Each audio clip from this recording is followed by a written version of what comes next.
Сол ғой жаңағы осы ғой приоритеттің барлығы. Бизнес жаңа бүгін бір бауырымыздың, ислам танушы бір бауырымыздың, Олжас бауырымыздың мынандай керемет сөзін оқып қойдым да.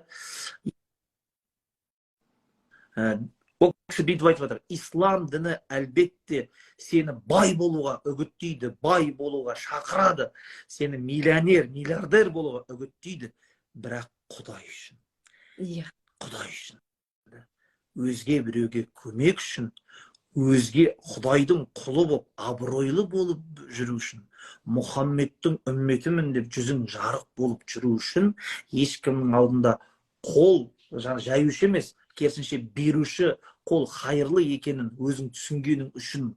Ал егер де просто ислам жасам бай бол деп былайша айтқан кезде тупо байи берсе адам, ол не болады ол дейді да жаңағы. Онда адам ол өз-өзін жоғалтып алады. Не үшін киім алып жатыр, не үшін машина алып жатыр, бүкіл ұмытып кетуі мүмкін да, не үшін істеп жатқан. Онда ол не үшін болып кетуі мүмкін?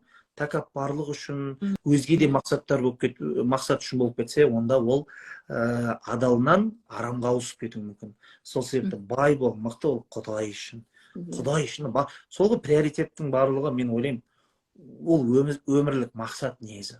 Құдай үшін деген өмірлік мақсат деп ойлаймын. Сол кезде әр адамның кез келген қадамы, жүрісі, киімі, сөзі барлығы сауапқа айналады иншалла. Жаңа бір сөзіңізден ұстап қалдым.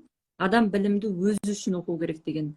Шынымен қазір адамдар білім оқыған кезде біреуді түзу үшін оқиды да. Оқып алады, қоя бастайды ғой. Ана психологияны оқып алады да, сен жертвасың, сен тирансың, манипуляторсың сен деген сияқты, өзін емес, өзгені зерттеуге. Қарашы, қалай ниет дұрыс болмай тұр ғой сонда. Ал негізі біз өзімізді өзгерісті бастауымыз керек еді ғой. Құранда да қауымды өзгертетін өзіңнен баста деген нәрсе. Өзіміз үшін оқу керек та.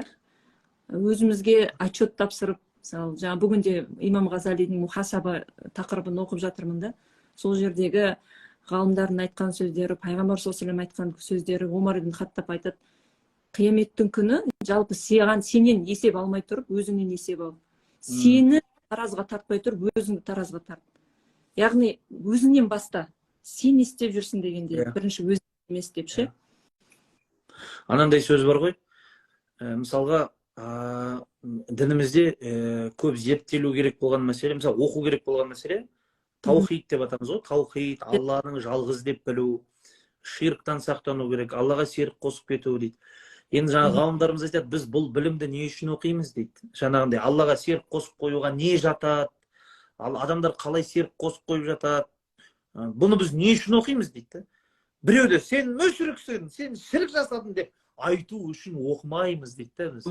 Яғни жаңағындай адам күпірлікке қалай түседі деген мәселені оқыған кезде, ширк мәселесінде оқыған кезде, яғни біреуді күпірлікке айыптау үшін емес, біреуді ширкке айыптау үшін емес, яғни өз-өзіңді сақтау үшін, өз-өзің сақтау үшін, өзгелерді де сақтау үшін, бірақ айыптау үшін емес. Сол жаңа біз айыптаушы емеспіз ғой, біз айыптаушы емеспіз. Біз керісінше жаңағындай жатыр да. Қазіргі біздегі бір жаман бір нәрсе бар. Біз адамды шынымен бірінші екіжүзділікке, өтірікшілікке, күпірліге шығаруға дайын тұрамыз дейді да. Бұл пайғамбардың мінезі емес. Пайғамбардың мінезі тіпті ол мұсылман болмаса да, яһудидің өзі мұсылмандыққа қарай шығарып, оны былай ақтап алғысы келетін еді. Сондай ғой. Енді өкінішке орай кейбір адамдардың приоритеттері ауысып кеткен. Ұстаздары өзгеше жаңағындай болып тұр, жаңағы. Сол үшін анау шейх Шаннар деп жатырмыз. Сол кісінің сөзі бар еді, Алла ол кісіні сақтаған алсын. Ол кісі бүйтіп айтатын еді, әрбір шәкірттің дейді, бірнеше ұстазы болу керек дейді. Сол кезде ол тұлға болып қалыптасады дейді. Ал бір ғана ұстаздың шәкірті болып шыққан адам, ол тек қана сол ұстазының копиясы ғана болып, жаңағы тек қана соның былайша айтқан кезде несі серіксі болып шығады дейді да, болды. Ешқандай тұлғалық не жоқ. Ұстазым бүйтіп айтқан, ұстазым сөйтіп айтқан деп чисто запрограммированный. Сол себепті анау тек қана мені тыңдаңдар, менікі дұрыс, менің нем олай да дұрыс емес та. Кейбіреулер болады ғой, бүкіл адасқан, мен ғана тура жолда. Иә. Сондайлар болады ғой, Құдай сақтасын. Мен естігем, сондай әйел ұстаздар бар екен да. егерде басқа ұстазға баратын болсаң, маған келме. Немесе егер басқа ұстаздарға подписан болатын болсаң, онда ренжеймін дегендей сондай шәкірттерін осылай ұстайды екен да. Жаңағы шәкіртті айтып жатыр да сізге барғанымды естіп қоймасыншы деген. Бұл деген сөз қалай адамның Құдай сақтасын. Опасный нәрсе ғой, опасный нәрсе ғой. Өте опасный нәрсе. Құдай бір өзі кешірсін. Иә, машалла, керемет. Енді Елдос ұстаз, сізде алтындай уақытыңызды бөліп біздің эфирімізге келіп күшті инсайттар айттыңыз, прям керемет. Сабыр туралы айтқан нелеріңіз, қыздар қуанып мұнда сізге рахмет айтып жатыр. Бұл Елдос ұстаз, парақшасы мұнда неде тұр, жазылып алыңыздар, неше түрлі күшті рилстар шығарады. Осындай сауатты ұстаздарға жазылып алыңыздар.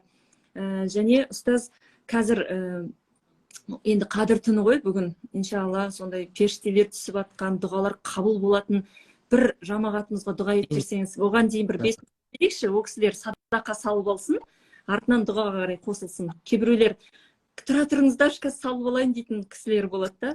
Сол үшін бір уақыт берейік ол кісілерге. Давайте күтейік. Кішкене, бірнеше минут. Мүмкін біреу.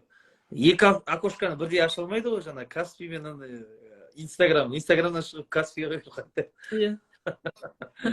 5 минут уақыт берейік. Елдос та сіздерге қазір күштіле дұға бата беретін болады. Алла қаласа садақа бергеннен кейін садақаның артынан дұға жасау өте керемет нәрсе. Себебі садақа қабыл болатын кезеңдерді.